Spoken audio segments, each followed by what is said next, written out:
GOAT is the new film that is produced by Stephen Curry, one of the greatest basketball players of all time, best three-point shooter of all time.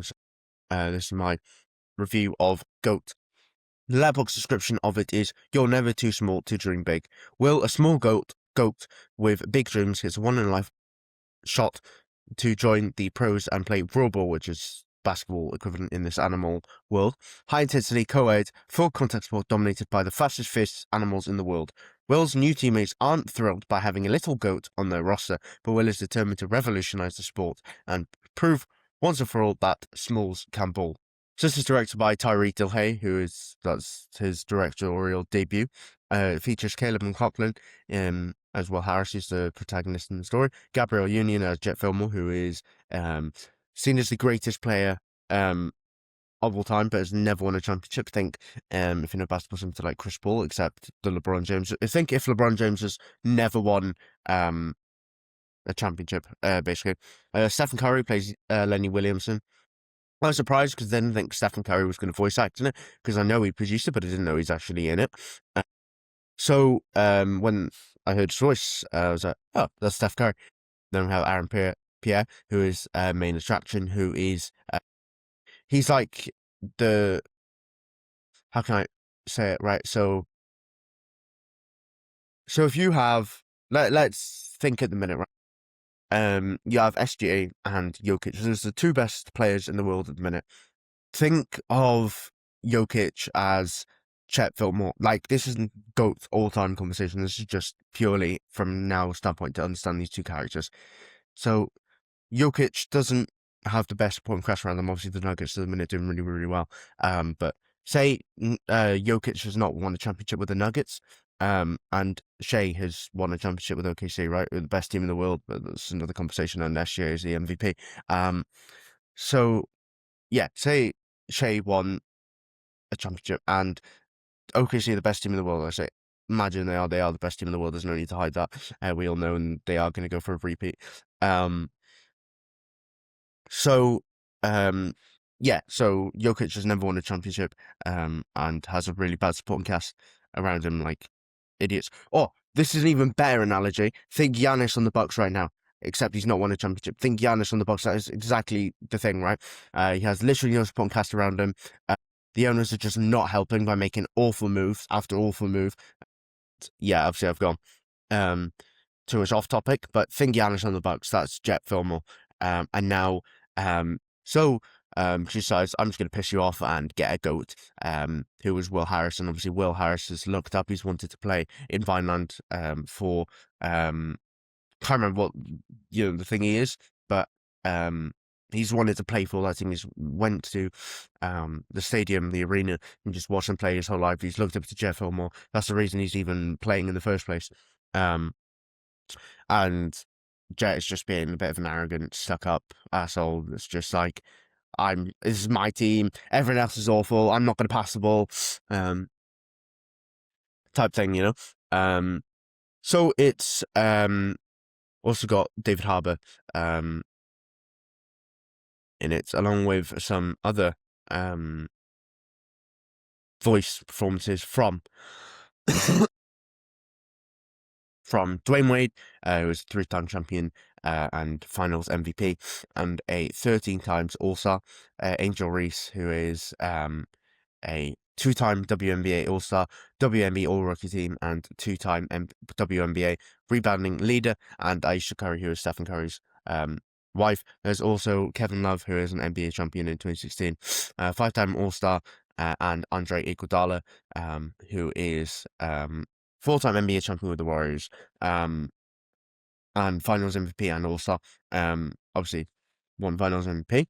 So it was written by Aaron Buchsbaum, Teddy Riley, Nicholas Curio, and Peter Chiarelli. The original writer was Chris Tuglas.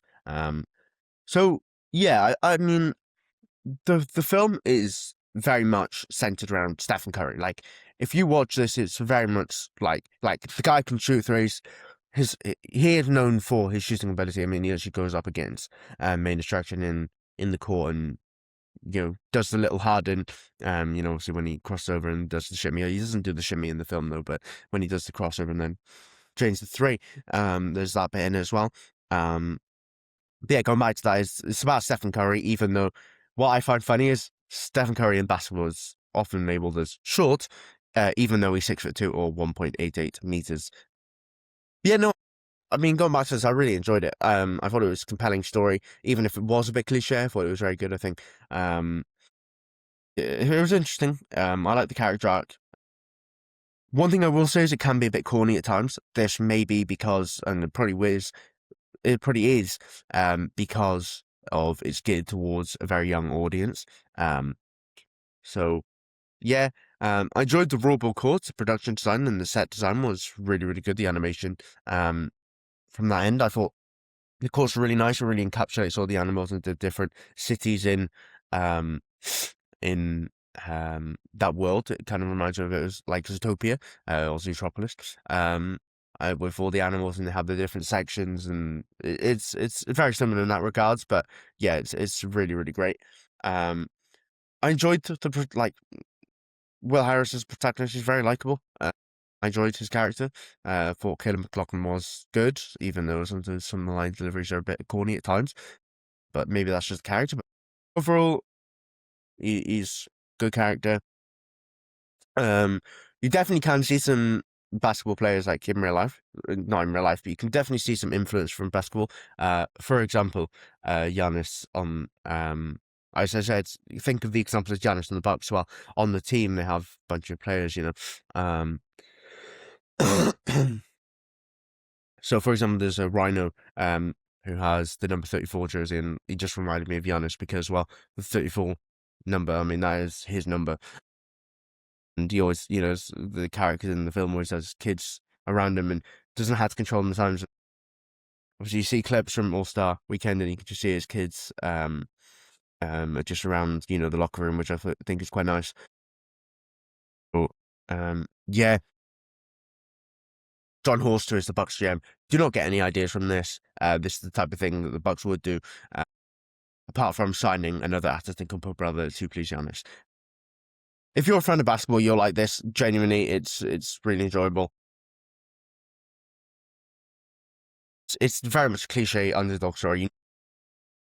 When he goes up against the main attraction in the first part of the film, you know exactly the outcome that's going to happen. You know what's going to happen at the end of the film, and you know the arc. You know the arc, but although it's cliche and although it at times is incredibly cliche, you still enjoy it because you find the characters interesting and you enjoy their arcs and their development.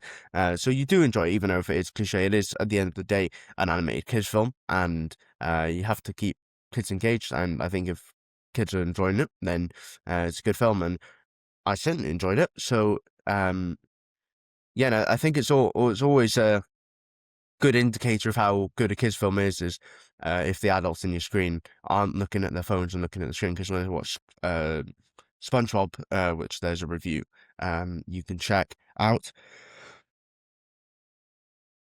When I watched SpongeBob, there was a bunch of people just on their phones. All the adults were on their phones pretty much, because it just wasn't enjoyable at all. It was an awful film.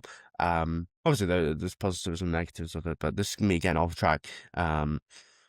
Yeah, I thought the animation style was incredible. I think that's an incredible aspect of it. I genuinely thought the animation was incredible. Like I said, the raw ball court designs, even the sets, the different houses, the different just overall atmosphere of Vineland, it very much just gives you that Spider-Verse feel, which obviously it is from Sony Pictures Animation, who are the studio behind K-Pop Demon Hunters and the Spider-Verse films. This just made me even more excited for Beyond the Spider-Verse than I already was. Into the Spider-Verse and Across the Spider-Verse, two of my favorite films. I'm just looking behind my camera. You'll see there is a photo of both posters, which I'm staring exactly at. Yeah, my final rating is a 3 out of 5. I thought it was really good. Enjoyed it. I don't really have much bad to say about it, apart from it's just incredibly cliche. The animation was great. The set design was good. The protagonist is likable. The characters are likable. But it doesn't necessarily make me feel anything. It's, it doesn't blow my mind and go, wow, that was an incredible film. No, I sit there and go, that's a good watch. I enjoyed it. I enjoyed bits about it. And at the end of the day, it's a kids' film. If kids enjoy the film, you know, that's really what we need to know. Yes, my final rating is a 3 out of 5, and